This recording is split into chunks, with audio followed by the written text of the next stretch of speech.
Hujambo na tuelekee huko Mashariki ya Kati. Kamanda mwandamizi wa jeshi la Iran ametangaza kwamba mlango wa bahari wa Hormuz umefungwa na kuonya kuwa chombo chochote kitakachopita katika mlango huo kitapigwa. Kwa mujibu wa vyombo vya habari vya Iran, Ibrahim Jabari, mshauri wa kamanda mkuu wa IRGC, alisema mlango bahari wa Hormuz umefungwa. Mtu yoyote atakayejaribu kupita katika eneo hilo, vikosi vya wanamapinduzi wa Kiislamu pamoja na jeshi la wanamaji la Iran litachoma moto meli hizo.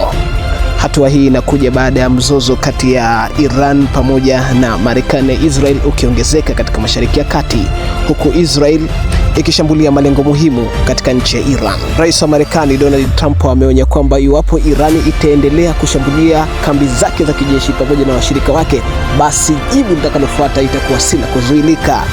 Hatua hii inakuja baada ya Iran kushambulia kiwanda kikubwa zaidi cha mafuta huko Saudi Arabia. Wizara ya mambo ya nje imewatangazia wananchi wake waondoke mara moja Mashariki ya Kati.